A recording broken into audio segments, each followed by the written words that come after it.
Making it official, the Secret Service has confirmed that its investigation into who took cocaine into the White House is closed. The agency says it has no answers for the American people at this point. They did bring out a biolab review or report. They said they did some work on the substance to confirm what it was, some fingerprint DNA analysis, so on and so forth. Let's go deeper into the details. Mark Meredith is at the White House for us now. Mark. Harris, good morning to you. As you mentioned moments ago, the Secret Service confirming that it has wrapped up its investigation into who brought cocaine to the White House at least 11 days ago when it was first discovered on a Sunday evening. Yesterday, the FBI wrapped up its forensic testing of the packaging, trying to get a sense of whether there was any DNA or fingerprint evidence that left behind. Secret Service saying today that they were unable to find anything with that. There have been a lot of questions, though, about the security processes going into the White House, because, of course, this is a building that not only houses the president, but also his staff, the national security team. There's been a lot of questions about whether or not we'd see any sort of changes in the wake of this. The Secret Service says that they have been making that part of their review as well, but nothing that they could confirm about who may have brought those drugs into the West Wing to begin with, that this was an area that was trafficked by potentially hundreds of people up to not only July 2nd, but the days leading up to it. It was found on a Sunday night, so they're saying it could have been there even longer than that, maybe even a few days before. The White House has sent most of the questions about all of this over to the Secret Service. The Secret Service today briefed lawmakers with the House Oversight Committee. These lawmakers, though, they are not happy with what they heard from the service because they say they still have more questions than answers. Take a listen to what these lawmakers had to say just moments ago. Yeah, I would like answers, because it just seems like any time we have any questions about any unsavory activity around the Bidens, no one can provide an answer conclusively or not. Someone always ends up lying. That's Republican Congresswoman Nancy Mace of South Carolina saying there are still going to be questions. We also heard from a senator out of North Carolina who said he, too, would like to get to the bottom of this. But at least in terms of what the Secret Service is saying, they say that their investigation has concluded that they were unable to find out who the person was that brought those drugs into the West Wing. Also notable, not seeing any major changes yet to White House security. I would imagine that's the next step in the discussion. Will there be other talk about this going forward? The White House has also gone to great lengths to declare and show the evidence that the president and his family were not here that weekend that the drugs were discovered on a Sunday night. Harris, Republicans saying they're not going to let up, even though the Secret Service is saying their investigation is. You know what? Some of that evidence that they purported to show from the White House's perspective that they were not there turned out not to be true. I mean, the White House press secretary said the family was not there on many of those days, particularly on an important Friday. And in fact, you and the press corps know that the president's family and he were inside the White House until 6:30 p.m. on that Friday. So, I mean, I have so many more questions. There are cameras everywhere. Which one of you left the cocaine in the White House? I left the cocaine. I left the cocaine. I left the cocaine. Who else would it be? I left the cocaine. I left the cocaine. I left the cocaine. I left the cocaine. Well, I guess we'll never know.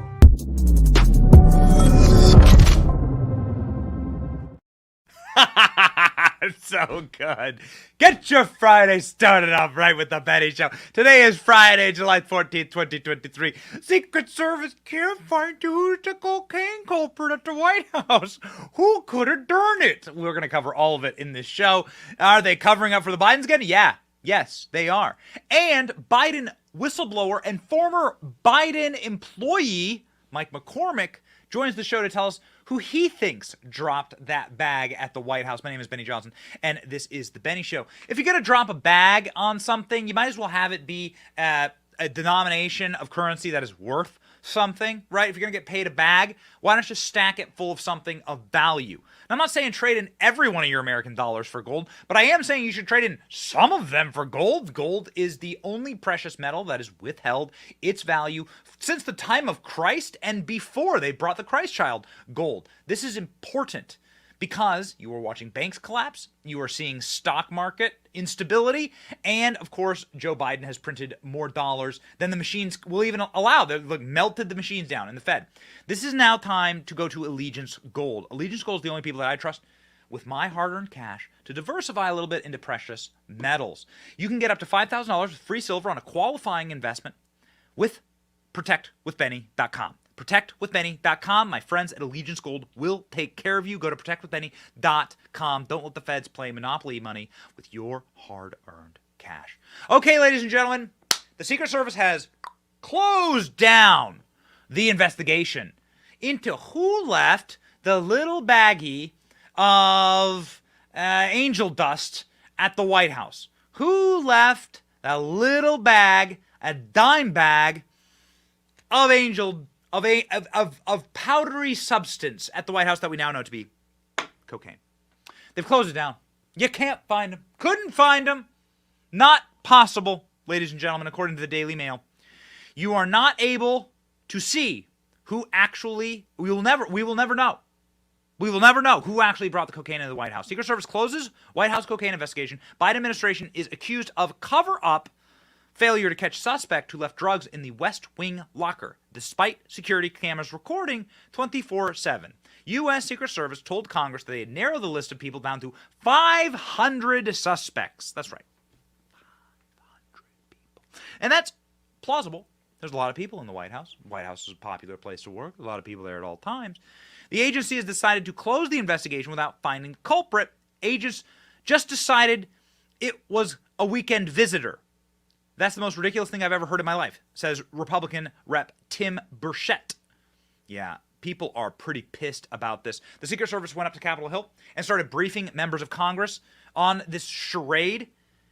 Marjorie Taylor Greene was the first to a microphone to say, all this is some bullshit.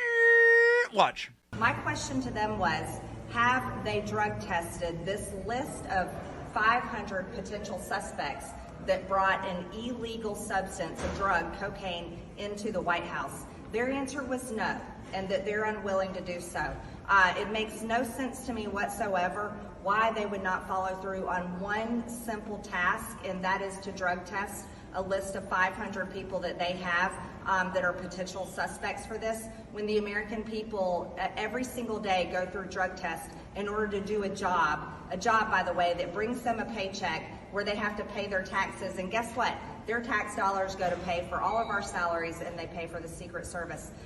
This is a failure of this investigation to not perform a drug test on these people, this list of approximately 500 potential suspects. There are other concerns there as well. How there's a cubby box that has a key, how they found that it left open and the drugs were in there. There's also a failure with the amount of cameras they have, and I just don't find the excuses on how we can't find out who had cocaine in the White House. Who had cocaine in the White House? Now, there's a couple of really important things that we got to cover here. One is the Biden family history with illegal drug use, all right? So Occam's razor says, make the least assumptions possible. That's going to be the correct assumption. The least sort of big leaps that you have to take in order to figure out who brought cocaine to the White House, that's probably going to be the right suspect. So they say there's 500 people that could bring cocaine into the White House. And I say, that's trash. Because have you ever been to the White House? I'm sure the Secret Service is aware that the White House has some really locked down security protocols, that when you go into the White House as a visitor, you are sniffed by drug-sniffing dogs. If you bring a camera, you have to disassemble the entire camera, that you need to submit your social security number in order to even be welcomed onto the White House grounds, like I do every single time I have to go to the White House. Not in the Biden administration, but I went a lot during the Trump administration. Didn't matter if you were press, you have to get shakedown every single day. Think about it. Think about it like TSA on coke, for lack of a better metaphor here. It is like a super muscular, super amped up security system that is like way bigger and way scarier than TSA. So you ain't just walking in with cocaine.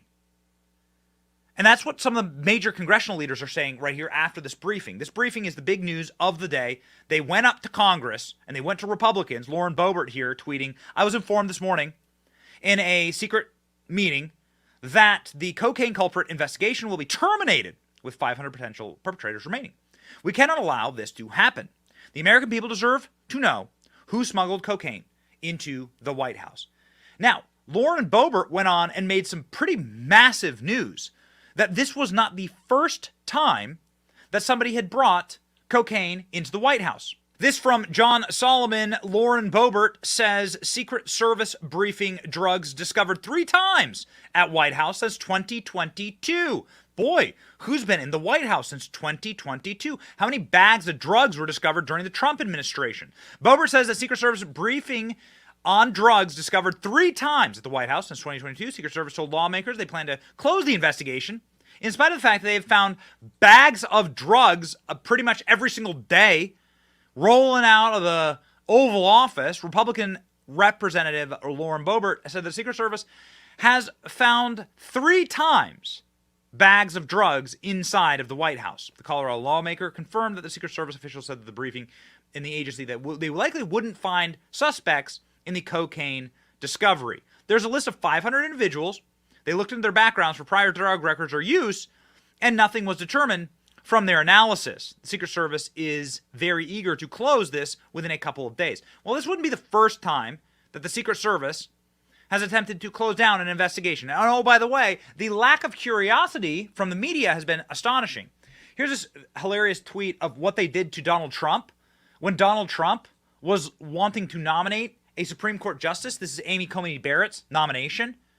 They went down and they took this photo of Donald Trump and they went through and they they showed every single person in the audience and their proximity to Trump and called it a super spreader event. Look at this. White House Rose Garden.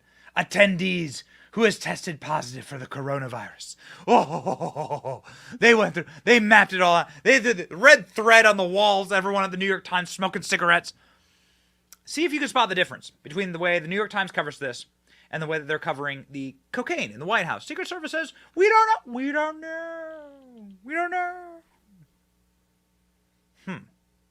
Well, at least COVID and cocaine are the same things. They're illegal substances from foreign nations, intended to hurt Americans. But the fact that drugs are being found in the White House, what does it say about the people who are working in the White House? Who sells drugs? Drug dealers. Where do they get the drugs? Typically, stuff like coke is not made here in America. You don't have the raw materials for it. It's cartels that make cocaine and traffic cocaine. It's cartels that have the systems to get cocaine into America. It is the most evil people in the world. Drug traffickers, human traffickers, sex traffickers. So if somebody is in the White House and they are habitually encouraging and using the cocaine, essentially engaging in the profiteering of Sinaloa cartels, the cartels that we're at war with, people that are at war with America, that's traitorism on its face. That's just being a traitor, okay? Somebody who's not a traitor, somebody who worked at the White House, somebody who's very smart, smarter than me. I don't like self-referential stuff here. So, even though I've been inside of where this bag was found.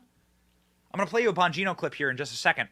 And later in the show, we're going to be joined by a Biden whistleblower who knows the Bidens and who worked at the White House for 15 years, Mike McCormick. And he's going to be able to tell you exactly what's happening here. But if there is a little baggie that has to be left inside of these cubbies, this is where they said this was. Inside of the West Wing entrance. This is the West Wing, right here. I've been inside of this room. I've been there without a bag of cocaine. But I did have to deposit my cell phone. I did have to deposit my keys and a package of gum inside of one of these little lockers. There was a camera on me at every second of every moment that I was inside of the White House because I'm next to the West Wing. I'm going to interview President Trump inside of the West Wing. That is why security exists, in order to protect the president inside of this very special entrance. This is not the normal entrance. Trust me, there was not 500 people standing in this entrance. They're covering up for the Bidens. There was not 500 people standing in this entrance. This is a very rare place to enter the building. This is where only diplomats or members of the president's family or people that are there to interview the president enter the White House, okay? So they are lying to you. They've also lied to you about where the cocaine was found. They've also lied to you about who was at the White House at that time. And we'll get to that in just a moment. But first, ladies and gentlemen, please hear it from me. I've been through these corridors a couple of times in my life. I've been honored to go to the White House. Listen to Dan Bongino, who is a Secret Service agent who knows this White House as good as probably anyone living, all right? Worked there. manned the guard towers, and was a service agent protecting the president inside of the building. Listen to what he has to say about who is responsible for this bag of coke. You have to go in through one of those checkpoints. They surround the entire 18 acres. So whether this cocaine was found in the Lincoln bedroom or in, say, the diplomatic reception room, it doesn't matter. Somebody had to bypass a security magnetometer checkpoint to get that in there. You understand? It doesn't matter. Once the 18-acre complex is like a ring surrounding the whole thing. The only way to get in is to go through one of those checkpoints, right? So now you have to ask yourself, well, who could have possibly went through a checkpoint and brought cocaine in? And the answer is no one. It's someone who would have bypassed the checkpoints. Well, who bypasses the checkpoints? The Secret Service with the protectees. Biden, the Biden family members, Jill Biden. The Secret Service doesn't go through the checkpoints. They have guns. What the hell are they going to go through the checkpoints for? To detect guns? Yeah. So who could it possibly be? It needs to be somebody with a hard pass. It needs to be somebody who the Secret Service wouldn't check. I went to the White House for their Christmas party, the last Christmas party in the Trump administration. I was walking in. I know exactly who I was standing next to, Molly Hemingway. She's a great pundit, writer at The Federalist. Actually, somebody who probably published this awesome article here. We'll toss it on screen. The White House that tracked down grannies after Capitol riot wants you to believe the cocaine caper has them stumped. Yeah, that's right. With a great photo there of who it could have possibly been. Yeah. Ladies and gentlemen, I was standing right next to Molly Hemingway, and we had to walk on a rubber mat that was as big as a grocery store aisle at Walmart, and that rubber mat at both ends were two German shepherds. Those German shepherds were there to sniff for bomb paraphernalia and for drug paraphernalia. You ain't getting past them, okay? I'm just laying that down. Hard and fast. You ain't getting past those drug-sniffing dogs, okay? Unless you're a member of the family and you have a hard pass. And you can walk in. And I remember this specifically because I was looking at Molly Hemingway being like, yeah, hey man, Molly, you better not be doing a little bit of nose candy. Molly Hemingway, straight as an arrow, of course. But it's memorable because there was such a heavy shakedown here. Now, before I get into who we believe this actually was, I want to state for the record that there is a protection racket around the Bidens that have always been there. And the first sign of trouble is when they start to lie about who was actually in the building. The first sign of trouble, when I said, wait a second, this is all a cover-up, was when I saw Cringe Jean-Pierre say that the Bidens weren't even at the White House. Oh, how dare you ask about the Bidens, this being a member of the Biden family. They weren't even at the White House, Cringe says, in our nuclear cringe of the day.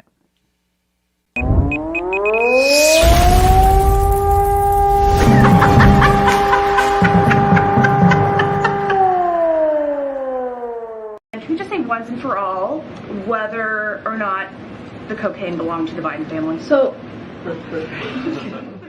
okay, I hear you, but you're asking me a question, so I'm answering it for you. And so that's why he said the Hatch Act. So I would, have you read the transcript and read the transcript fully so you can see exactly what he was trying to say. So that's number one. So we're not avoiding the question. That is not true. We've answered this question, litigated this question for the last 2 days exhaustively. There has been some irresponsible reporting about the family.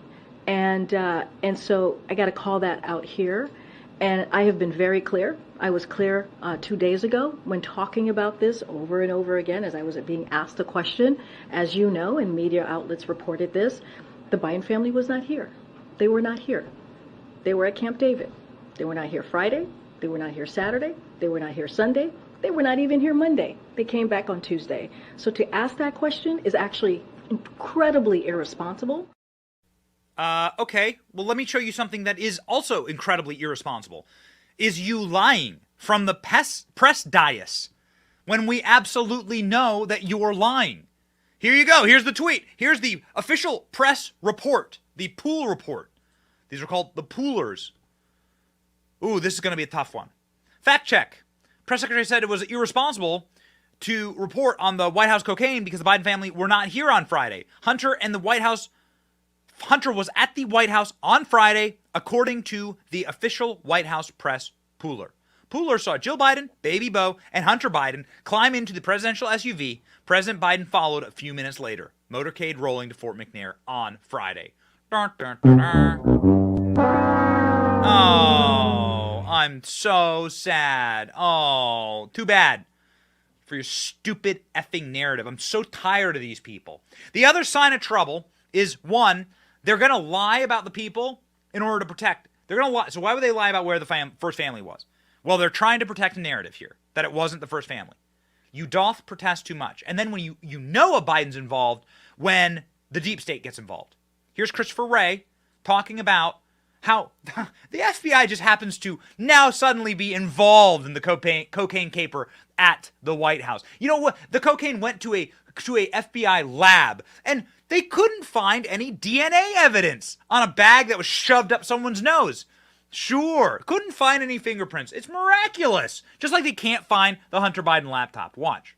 Is the FBI assisting the Secret Service in the investigation as to how cocaine wound up at the White House? Yes, I want to be a little bit careful about what I can say here because the Secret Service is leading the investigation. But as is standard in an investigation where white powder is found, the FBI's lab personnel did an evaluation to determine whether or not there was a, sort of biological. Is that the only assistance? That's the only assistance we've done so far. We have offered the full range of our assistance to the Secret Service if they want to use us. Well, who could they possibly be protecting? And what is the thread here?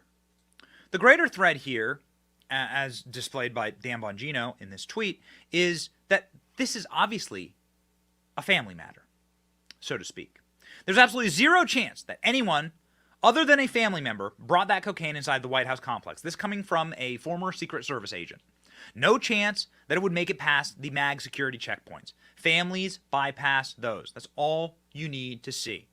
And what did the Biden family look like on the 4th of July? Well, we've played you these clips, but we think that they're important as they reveal sort of the strange behavior of Biden family members on that night.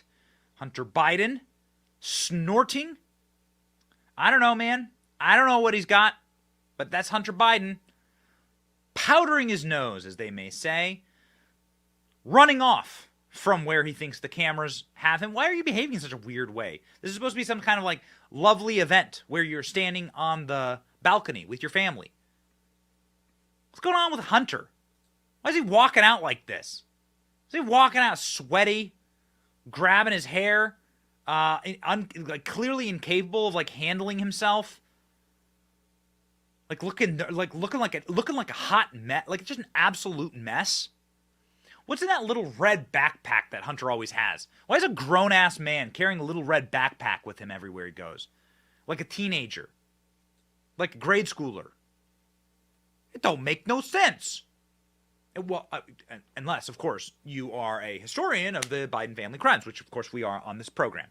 Joe Biden had his son's first cocaine caper expunged. Why wouldn't he have his 400th?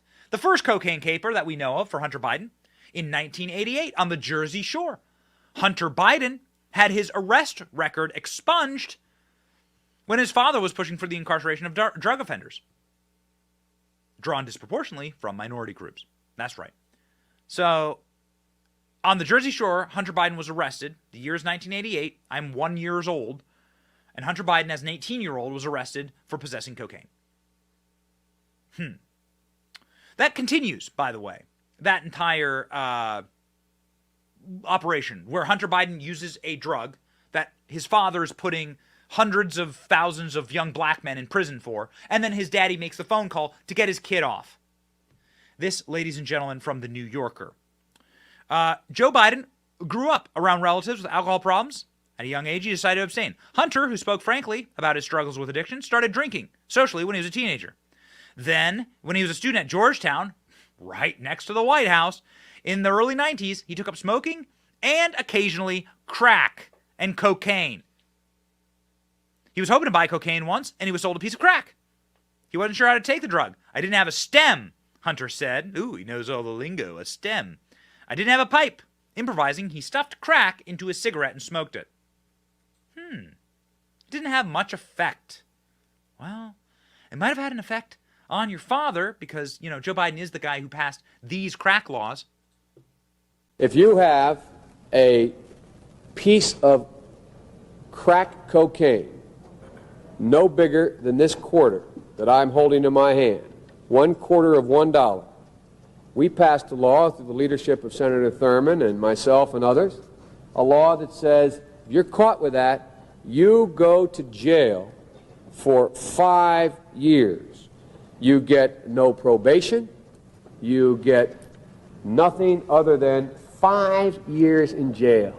Judge doesn't have a choice. Judge don't have a choice. But, you know, it's interesting because while Joe Biden is sitting there bragging about passing laws where people get guaranteed jail time for crack, it never seemed to apply to his son. Let's continue. Hunter Biden was kicked out of the Navy when a routine drug test found that he had cocaine in his system. He blamed it on 2 African Americans that he bummed the cigarette off of. Hunter Biden kicked out of the Navy for cocaine. This is an illegal substance. He thought he could get away with being in the Navy PR office doing coke. Blamed it on 2 black guys. Interesting. I'm starting to sense a trend here. Starting to sense like the corn pop trend here, right? Didn't work out great for Hunter in the Navy. 44-year-old Hunter Biden, Vice President Joe Biden's youngest son, was discharged from the Navy Reserve after testing positive for cocaine. Hunter was commissioned in May 2013 and assigned a coveted position as a public affairs officer in Norfolk, Virginia. But U.S. officials confirm the very next month after reporting to his unit, Biden was given a routine drug test, which he failed. That's too bad. So time and time and time again, not only is Hunter Biden admitting to cocaine use, not only is he filming himself using these drugs. We have plenty of films of Hunter Biden with piles of crack rocks. Piles. Let's get that loaded up. Piles of crack rocks. Filming. Not only is he admitting to it on camera, filming it on camera, but he's also getting every single one of these records expunged. Why is there never any penalty for this guy? Why? Why is there never any penalty? This will play next to me. You're going to love this. Piles of crack rocks filmed on Hunter Biden's cell phone. The Secret Service knew about this. The Biden family knew about this. There was never any punishment.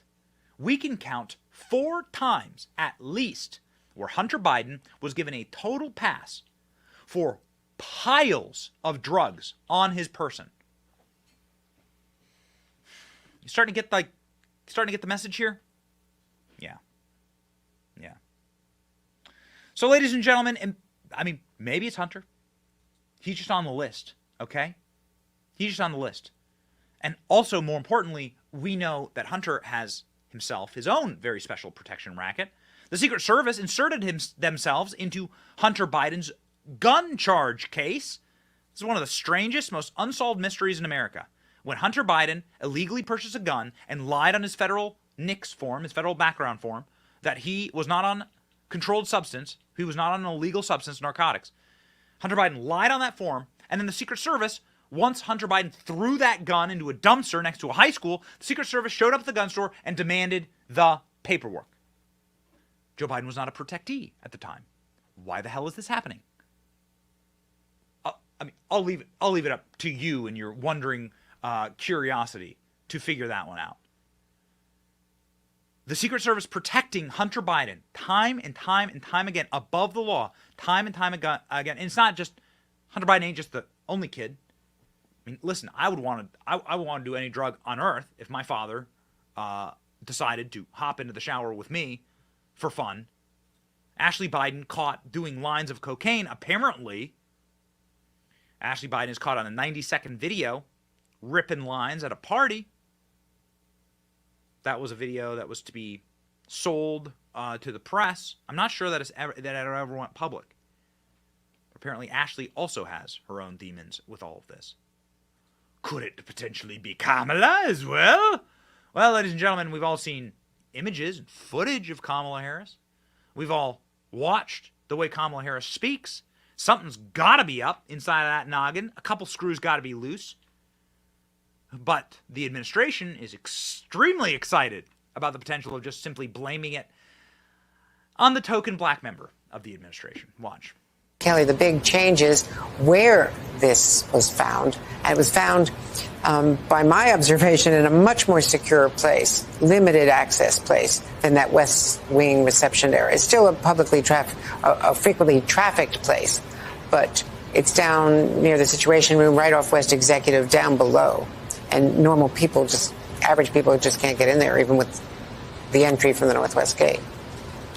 Well, let me bring you up to date with the reporting that I have. What we have learned is that there are, in fact, 2 West Wing entrances. You know that, I know that, but for the benefit of our audience.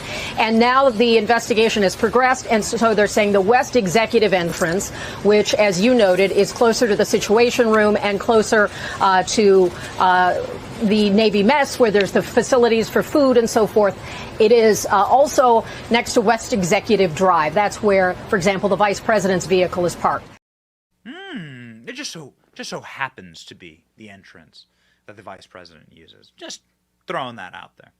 In case anybody has any pomade for corn pop. Remember, I continue to have to remind people, Joe Biden fought corn pop because he had too much pomade in his hair. And then Joe Biden said that he went out and got rusty razor blades and chains in order to allegedly kill this young black guy that was swimming with too much pomade in his hair. Joe Biden then admitted to calling him a slur, Esther, as in Esther Williams. This is all based on Joe Biden's own admission. Then he said that he liked it when the kids rubbed the hair on his legs and made the hair on his legs stand up. Okay, got it. So there is a way to fight back here. And there is one man who is fighting back, and he has a really good track record. And we're going to give you a little bit of hope here in just a moment. Sure would have been interesting if somebody had been, I don't know, filming at the time, or could have captured the person with the cocaine. There's cameras everywhere. They know who has the cocaine. They know who it is. But you could have also been filming on a cell phone. And if you were using Patriot Mobile, which is what we use, you would have been able to upload that video right to Twitter. Oh, look, it's KJP with the cocaine. Who knows? Who knows? You gotta account for the behavior somehow. Everyone's sniffing and snorting and tweaking in this White House. 3 times they've found drugs in this White House. What am I saying here? I'm saying use Patriot Mobile for breaking news, for solid connections throughout the country, some of the best, and in fact, the best when it comes to being a non-woke cell phone company. Patriot Mobile is the only Christian conservative wireless provider, offers dependable nationwide coverage on all 3 major networks. You get the best possible service without any of the propaganda. PatriotMobile.com/Benny. PatriotMobile.com/Benny. Link in the description. Stop giving your money to people who hate you. Ladies and gentlemen, if I could give a single dollar to a single investigation, it would be to the lawyers who work for Jesse Waters' show. You know me. I'm a big Tucker guy. I canceled my Fox Nation. But I got to tell you, you got to call balls and strikes. Jesse Waters, straight up, is doing the work here. He has his lawyers firing off letters, FOIA requests for the logs, White House logs, and also for the videotape inside of the White House. Check this out. We put a Freedom of Information request in for him. We're not going to stop until we get it. We've also requested surveillance footage. Primetime wants to see who went in and out of the library, the cubby area, and outside the Situation Room. We deserve answers. You deserve answers. They don't want to give us the answers, and that's why the FBI hijacked the investigation. This from the guy who actually is the only reason why we got Nancy Pelosi's husband's mugshot when he was drunk driving and put people's lives in danger. He smashed into a good dude's car, nearly killed him. Paul Pelosi, blacked out. What was Paul Pelosi on? Maybe it was Paul Pelosi's little dime bag. Have anybody ever asked, where was Paul Pelosi that night? What Hammer Time party was he going to? Everyone needs to know. These are questions that need answering.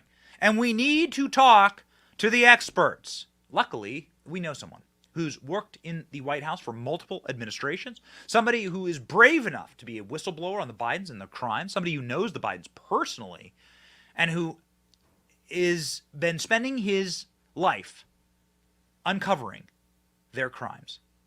Ladies and gentlemen, a very brave man joins the show right now. His name is Mike McCormick. He's a Biden whistleblower. He's a former White House employee.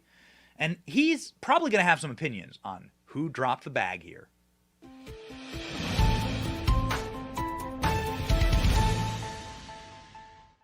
Gentlemen, we are joined now by one of the bravest men in America, former Joe Biden stenographer, White House employee for multiple presidents, Mike McCormick, a whistleblower and also a hero to the American Republic. Thank you, Mike, for being on our program.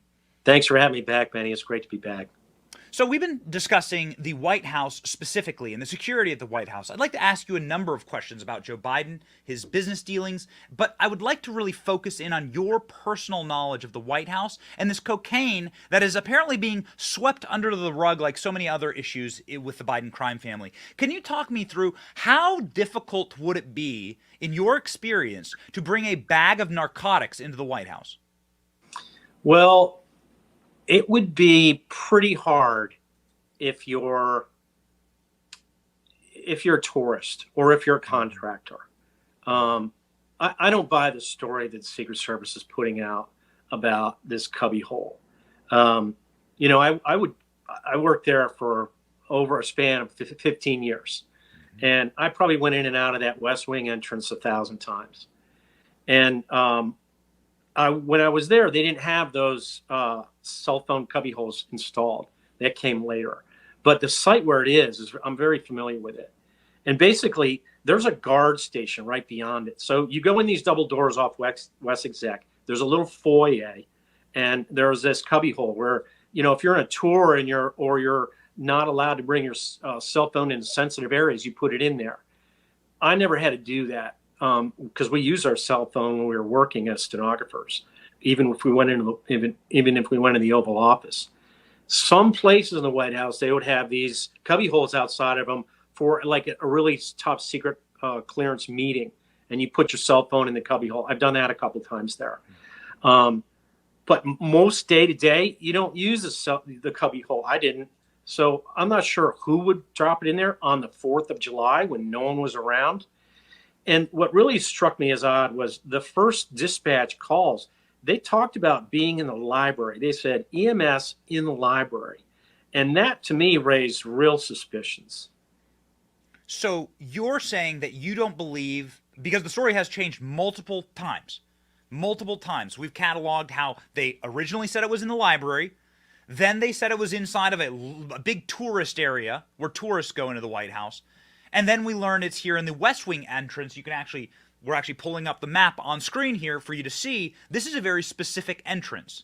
I would like to just take a note here and pause and say, this isn't where they just welcome in the public into the White House. Right. Yeah. You can't go in that entrance for a tour. That's staff only. It's right across West Exec Boulevard. It's right next to the Situation Room. There's a guard station there that's manned. I think it's manned 24 hours. Most of my business in the White House was business hours, a little bit late night stuff. One time I went in there real late at night, and I went in that entrance, and there was a guard there that let me look around. But so I think there's always a guard there because the Situation Room has to be a 24/7 operation. I'm not sure it's manned. I don't have that level of clearance. So why would they have this? The story changed. It was now it's the Secret Service was doing a routine check, and they find it in this cubbyhole, and they shut down the thing. And the EMS gets called, DC Fire gets called for a hazmat situation, and they call it into the dispatch. We're in the library. They wouldn't make that mistake. It's the other side of the building from where the library is. And what's in the library is there's a bathroom in the library, and the bathroom is open for, like, if there's an in-house event, like there was a state dinner at the White House on the Thursday before. This was discovered on Sunday. There was a state dinner on Thursday. Hunter was there.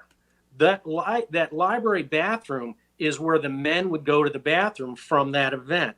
Also, that library is right around the corner from the elevator when the family comes down the elevator to go out in the helos for a lift to Andrews or to Camp David, which is what they did that Friday night. They went to Camp David. They come down the elevator. The library's right around the corner. If somebody's making a dash for the bathroom for some reason, it's right there. And that library isn't heavily traveled. There's a rope and stanchion in front of it. So in other words, it's on the path of the White House tours. Like if there's an East Wing tour, they come in, they peek their head in the library, they look at it, but they don't go in there. No one goes in there. And so where was this packet found? I have my doubts about, I think the Secret Service is circling the wagons for the Biden crime family, and it's frankly pretty stinky. This is a law enforcement agency, and it doesn't seem like they're upholding the law. Yeah, we have a map on screen here with the library in it, very close. I mean, very obviously, clearly a private area, not an area that's going to have a ton of traffic.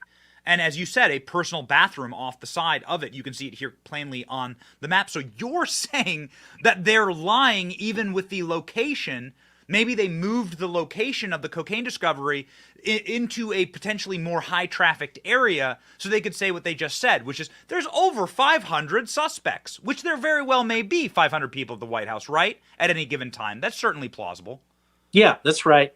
And yeah, I do think that's what's happening. I mean, I hate to say it, but the original, I listened to the DC fire tapes. They say EMS in the library. Why would they say that? The EMS, the people that are dispatched to the library, to the White House for a hazmat situation, they train on that. They know how to get in there and go fast, right to where they need to go. It's not like they're bumbling around in the smoke-filled room looking for it. They know where that White House is. They know where those things are. They went right to the library because they were told to go to the library. And I, frankly, am very suspicious of the whole process. We've just covered how Karine Jean-Pierre, we lovingly call her Cringe Jean-Pierre, she lied and said that the first family wasn't there when they discovered the cocaine, but the pool report, the professional pool report written by the stenographers of the press, right? And this is just supposed to be the TikTok of the family, a reporter with the family at all times. This is how it works. There's one pooler, and this person goes in. They're like, yeah, Hunter, Joe, Ashley, they were all there that morning. They were hopping in a car with pot. Oh, really? So why would they lie? I mean, they're lying. It's verifiable lies. Wow. Yeah. So that library is right across from the diplomatic reception room. That's the egress from the residence out to either the motorcade or the helos. And, that's that library. So if you're making a panic run into the bathroom and you drop your envelope, that's where it would fall. And, the thing is, the library, it doesn't get looked at. I mean, I don't know how the uniform division does their job, so I'm not going to speculate on that. But I don't know if they were the ones that found it or if it was found by cleaning staff or something like that, because they were coming back in. There was a big reception coming. Maybe cleaning staff went back into the library to clean up before the big reception. That night, there was people back at the White House for more festivities for the July 4th weekend. So, I don't know. So, Mike, it's just so rare to have somebody with such a breadth of experience. You said 15 years working for multiple presidents, multiple administrations as a stenographer, meaning that you are witnessing some very private areas, some very private events. Correct me if I'm wrong. Like some of the more intimate moments of a presidency you get to witness. So can you talk us through, like, the security at the White House? Because in my limited experience, man, I saw drug-sniffing dogs. I had to submit my social security number. I had to submit all these background checks just to enter the property. Again, they had German Shepherds sniff me up and down on a rubber mat to make sure I wasn't carrying anything in. If I brought a camera, it had to be completely disassembled. Like, I just don't understand I don't understand how this could have been brought in by anyone other than somebody who gets waived past security. Maybe I'm wrong. Well, once you get a building pass, so it's called a hard pass. Had to do an FBI check. They do a background check. I was a contractor there for the first 12 years. And then in 2014, we were turned into federal employees and worked for the Executive Office of the Presidency. So the FBI came into background check. They checked our sources. They go and look at, arrest records, things like that. Everybody in our office passed it. We became employees. Once you get the hard pass, you can come and go pretty pretty easily. I mean, if there's something in your pocket, you go through a magnometer. After 15 years, you just go in and you make sure you don't have keys in your pocket and you don't have things that'll trip the magnometer. And you just go through. You could have substance in your pocket if you're an employee with a hard pass. If you're a family member who gets waved in on facial recognition, you could also have whatever you want in whatever you're carrying. They won't look through it. And those guys don't get magged. They just walk in. They just go right into the turnstiles. So that's how that access is developed. So, but you're a staffer. You don't want to jeopardize your job by bringing stupid things in there. You know, every step I took in that White House, I took knowing that I was probably under surveillance and I wanted to do the best job I could. And I was never immoral or illegal in anything I did there. And so it really does start to narrow down who this could possibly be. I did want to get your impression, based on your knowledge of the Biden family, on this little thread that they've been putting out there. I've caught it in the New York Times. I've caught it on MSNBC saying, well, this is the entrance that the vice president and her staff often use. Wink, wink. Your thoughts? Yeah, I saw that. NBC came out with that. Why put that in there? Every official comes in their limousine and they drop them off at the side entrance. You know, the family walks in from the hallway in the East Wing. So yeah, everybody that walks in there, unless they're a foreign dignitary coming up the West the West Wing front entrance, you know, everybody goes in that side door. So Janet Yellen comes in as a Treasury Secretary. When the cabinet secretaries come in and do cabinet meeting, they all go in that door. Why do they single out Kamala Harris? I don't know. She's there every day, but so is the chief of staff. They go in that door. Why wouldn't they say, you know, it could have been chief of staff? It could have been. So I guess if you were to look at this through Occam's razor and just do the least number of assumptions, you'd have to go back through and really look hard at somebody who's been arrested for cocaine and illegal substances multiple times. Hunter Biden, 1988, he's arrested. Then he admits to the New York Post the New Yorker, that he's admitted that he used cocaine all through college. He used cocaine at Georgetown. So this is in print. This is by his own admission. Then, of course, he films himself using illegal substances all the way up to getting kicked out of the Navy. Then he continues. Do you think they'll ever do a drug test on Hunter? I mean, this does seem logical, no? You know, he's a Biden. And they just get a different level of scrutiny and a different level of legals. You know, they just live by a different. They're above the law as far as we can tell. Yeah. So, in your experience with the Bidens, you were a stenographer for them. You were a stenographer on a trip to Ukraine with Joe. The covering up of these crimes, and you've spoken at length about this. You want to go testify before a grand jury. I'm not sure that's going to happen. We'll see. Sure, it would be nice for it to happen. You want to testify about the Bidens and their morality and how they conduct themselves in their business. Would this square with your understanding, your personal understanding of them and how they operate? The cover up of a cocaine crime? Yeah. And, you know, I got to tell you, I wrote my book, Joe Biden Unauthorized in 2020 Crack with the Democratic Party. There's a section in there called Donors and Drug Dealers. Joe Biden gave a lot of money to Honduran drug dealers. And the trail of wreckage that's come out of that is just pure evil. You know, I went on a trip with him to Honduras in 2012, and we wound up landing in a nondescript airbase outside of the capital city at the last minute. It was like a last minute diversion. And magically, and we were told on the plane, the mill aide came back, the military guy. He came back and he said, I made a mistake. I computed the length of the runway for our plane in dry weather. It's wet weather. We have to go to this other airport.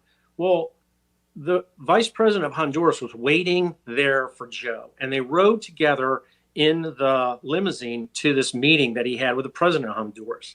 That president of Honduras at the time, a guy named Porfirio Lobo, his son is now serving 24 years in prison for smuggling cartel-level amounts of cocaine to the U.S.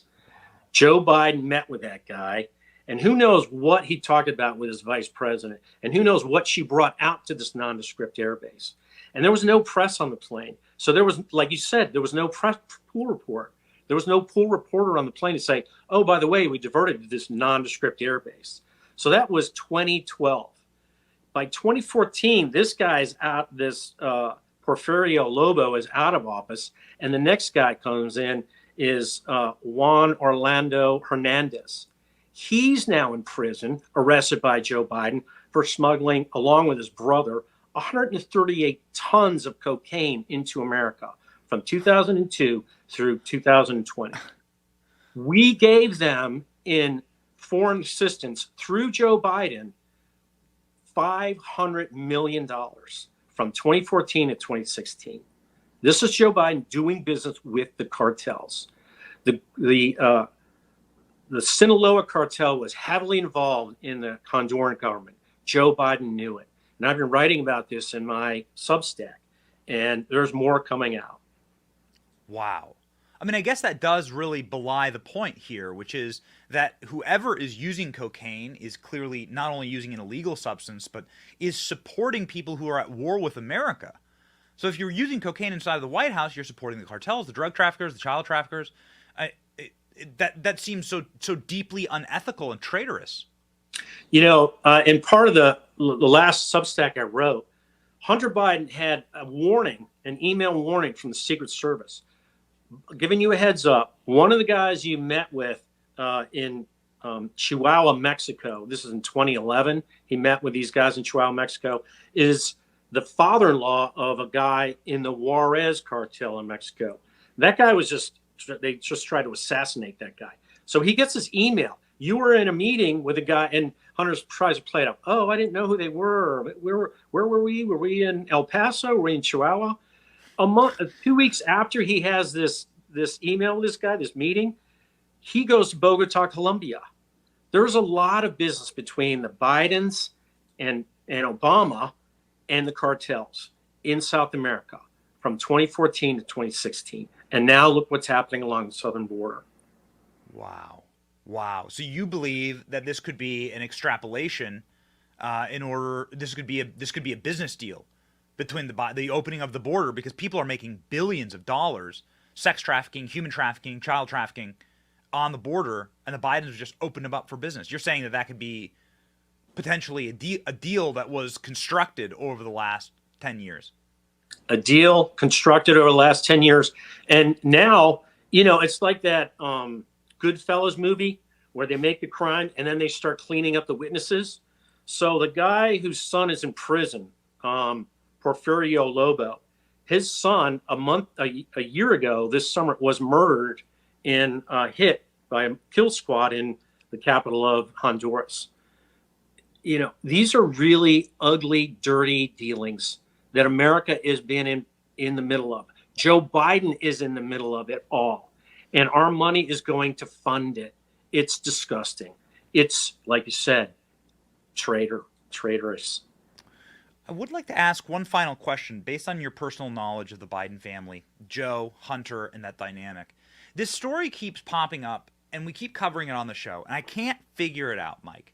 And perhaps you can help me and illuminate for me what's happening here. There's a story about how the Secret Service went to go and try and hoover up the gun records for Joe Biden and his, for Hunter Biden at the gun store that he bought his illegal firearm from when he lied on his federal NICS form and said, I'm not addicted to narcotics or illegal drugs. Of course he was. That's a lie on an ATF form. It would land anyone else 15 years in prison. But the curious thing, and this was reported in Politico, is that the Secret Service went and tried to shake this guy down. And they had multiple witnesses proving this. And this is, again, published in Politico. They did their due diligence on this. They don't want to have to write this.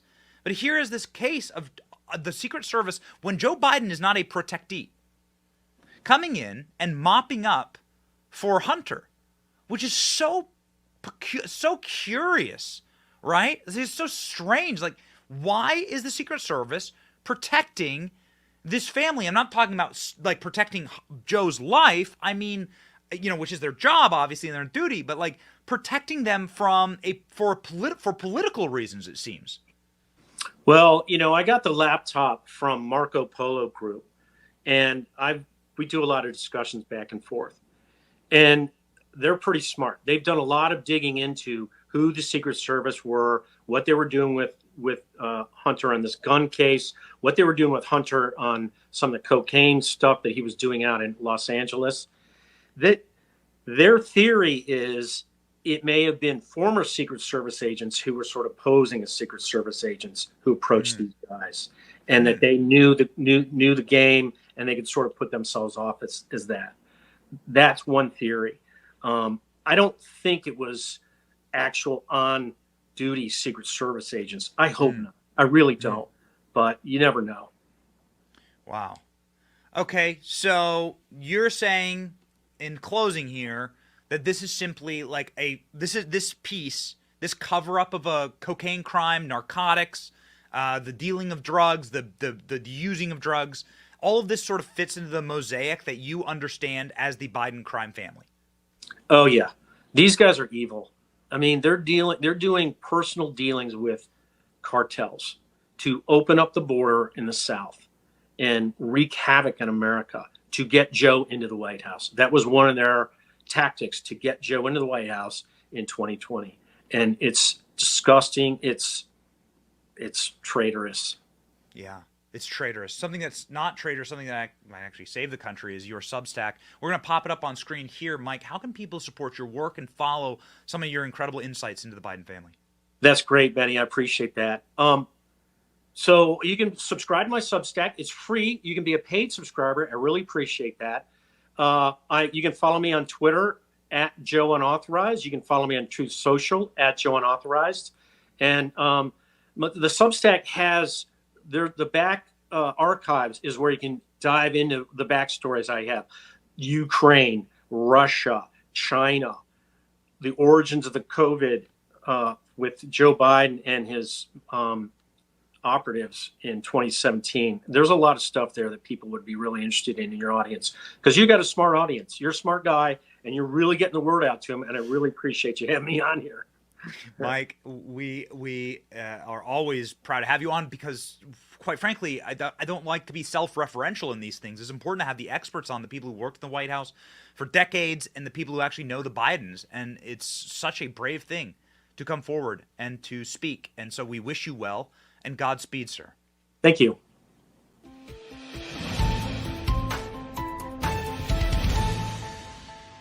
Well, that was fascinating. I love having a good repertoire of guests who can come on this program and can illuminate for us what may have actually happened. Joe Biden, drug smuggler, drug criminal? Yeah, biggest human trafficker for certain, biggest drug trafficker and human trafficker in existence, based on what he's done to the border.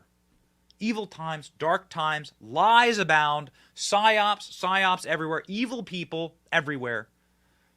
It's time, ladies and gentlemen. It's time for us to take a stand. It's time for us to say no more of these degenerates in the White House. 3 times they found drugs in the White House? Enough. We are a moral nation. We are a moral people. In the westernized world, we have the highest rate of belief in God of any nation. It's awesome. It's like at 80%. Belief in God, higher power, creator. And so we need to be centered on that. We need leadership that actually reflects that. And that stops disgracing our nation. That's why we always end our show with a Bible verse. Because at the very least, a Bible verse will remind us, heading into the weekend with you and yours, that there is hope. And that we are not led by these cretins. No. They're not actually in charge. God is in charge. For those who live according to the flesh, set their minds on things of the flesh, like cocaine. But those who live according to the Spirit set their minds on things of the Spirit, like our show. Romans 8:5. Yes. Isn't this like, as you read this like debauched and disgusting background of the Biden family, that like setting their eyes and minds on the things of the flesh? Yeah. Doesn't that just ring true? We are striving for something more. We are striving for something greater. Onward, Christian soldier. March. We have the victory. Ladies and gentlemen, enjoy this weekend in this, the greatest country on earth, America. We're fighting right alongside you. It's your boy, Benny. See ya.